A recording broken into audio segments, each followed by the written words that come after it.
Hi, I'm Maren. Welcome back to my channel, Maren Makes It. In today's video, I'm going to give you a little bit of history and background and review the popular tourist destination in Santa Fe, New Mexico called the Loretto Chapel. Should you go there? What's the history of this chapel? Is it worth the visit? Why is this chapel so famous when it's not the biggest church in Santa Fe? And specifically, we're going to be talking about the Miraculous Staircase, which is the part of the Loretto Chapel that people come from far and wide to see. Was it really a miracle? Why is it called this way? What does it look like? What's the deal? I lived in Santa Fe, New Mexico for 2.5 years, and I've also visited there many times. It was also my home base while I was traveling full time for the last 2 years, and I've been to the Loretto Chapel several times. Where's the Loretto Chapel located? It's located in downtown Santa Fe. You can walk here from the plaza, which is the main square of the city. You can also walk from the Capitol building. Everything is very walkable in downtown Santa Fe, New Mexico. It might actually be faster for you to walk places than to drive because city parking on these streets that were built before cars were a thing can be a challenge, especially if you're there during a very popular time of year for tourism. So at first glance, the Loretto Chapel just looks like a small Gothic style church in downtown Santa Fe. It definitely does stick out a little bit because of the Gothic architecture. Most of the rest of downtown Santa Fe is built in the Pueblo style, which mirrors the style that the Native Americans from this area used to build in. So those were Pueblos, and now they build out of stucco, which is a cement, but that looks like that same style of architecture. So you'll see a lot of mud type looking walls with flat roofs. The Loretto Chapel is built like a Gothic chapel, which is the style that was used in France, I guess, around this time, and that is what it is modeled off of. But beyond that obvious architecture difference, it really doesn't look that special or that different from the outside than a maybe, I don't know, regular church that you might just walk by in another city. Now, the part of this chapel that's so interesting and that interests so many people is actually on the inside. So in 1878, the chapel was being completed, and the architect, I guess, died. And so at the time that it was completed, they had a choir loft in the back for the choir to sing and, sing their beautiful music over the church. But guess what? The loft was disconnected. Basically, there was no way to actually get up to that loft. It was like they had built a balcony with no way to actually get up to it. Now, the problem was, this is not a big chapel. This is not a huge church. So for them to put in an actual staircase would have taken up so much space in the church that it would have taken up a significant amount of the seating space out of the chapel to put in a staircase that way. The other option was, of course, to build a ladder, which is always hilarious to me because I imagine, sisters, nuns in their full robe climbing a little wooden ladder to this balcony so that they can sing in a service. So imagine this piece of paper is the church. This is the chapel. So this is the back door. So you would come in. If you were getting married, let's say, you'd walk down the aisle. You'd walk all the way over to the front. That's where the altar is and where the priests or the person preaching to the people would be. And then over here, the pews, that's where all your wedding guests sit, or that's where all the members of the congregation would sit. Now imagine there's another part of the church, and that's right here, and there's a little balcony. So over this back part, there's a second story. It kind of looks like a little shelf up here. That's where the choir would sit.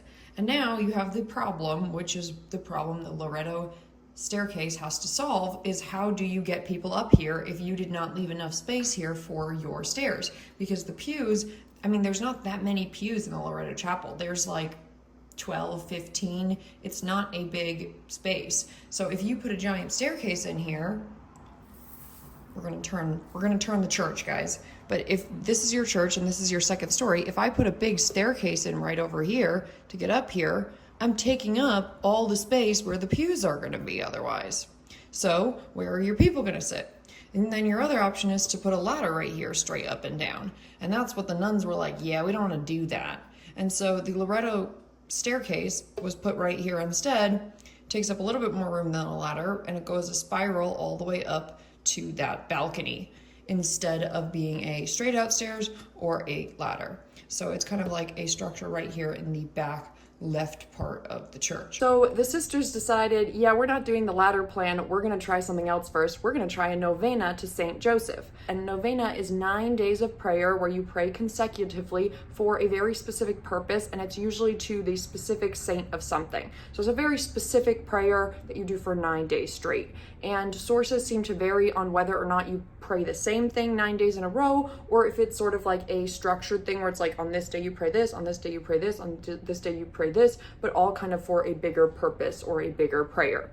Anyways, the nuns do their novena, and lo and behold, on day 9, a guy shows up with nothing but a hammer and a carpenter square, and he's like, I'm gonna build the staircase. So he builds the staircase with just his hammer, his carpenter square, and wooden pegs. He has no glue, he has no screws, he has no electric tools, he has no saw, supposedly, at least that's the way the story goes. Studies and articles I read seem to vary on how long it actually took for him to complete the staircase. Some people say it took 6 to 8 months, and other people say it was an actual miracle and it happened almost overnight or just over the course of a couple days. So I'm not sure what the actual history is here, and I'm not sure if anybody knows. I'm not sure if this was just not recorded or if it was kind of passed down and the story has kind of evolved. But either way, this man completes this staircase with very limited tools. After the staircase is complete, the sisters want to, pay him and thank him and praise him and give him recognition. And they can't find him. He left as soon as he completed the staircase. He didn't leave his name. He didn't leave any contact information. So the sisters do the 1870s version of social media stalking and put an article in the newspaper and say, hey, does anybody know this carpenter guy? They also go to local lumber stores and supply stores to see, has anybody recently made a big purchase here, or is he known in the carpenter circles here? And nobody knows who this man is. And to this day, nobody knows who the man was who built the Loretto Chapel Miraculous Staircase. So the sisters conclude it really was a miracle, and some people believe that it was Saint Joseph himself who was sent and who came to build the staircase. Other people believe that the novena was just answered and somebody was sent by Saint Joseph to build the staircase without expecting payment or thank you. But either way, the sisters are excited and they're like, whoa, it's a miracle. We have this amazing staircase now. Now, aside from the religious miracle behind this story, there are some other aspects of this staircase that make it seem quite miraculous. First of all, the stairs are made out of a wood that is not found in the Southwest. This is not a wood or a tree that is known to grow in this area at all. So it was made out of a type of spruce tree, which doesn't grow in New Mexico naturally. And that type of tree, that type of wood, that exact species is now extinct. One source I found said that this was the only place where we've ever seen this species of tree, which that's pretty cool. I mean, you gotta admit, maybe it's not a miracle, but that's pretty cool. The other part of the Loretto Chapel Miraculous Staircase that seems to be a miracle is that it seems to defy the laws of physics at first glance. So when you look at this staircase, it is very windy. Like when they say a winding staircase, like this is the definition of it. Like this looks like a slinky, this thing. And I looked it up and sure enough, it does 2 360-degree turns and then a little bit more. So it's actually a 760-degree full circle turn thing. 2 full circles and then some to get up there. So it's very tight, that circle.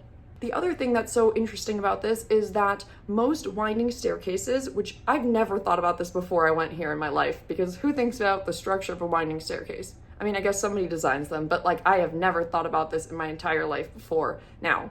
But a normal winding staircase, if you looked at it from the top, it has a pole in the center, which is the support that supports the weight of the stairs.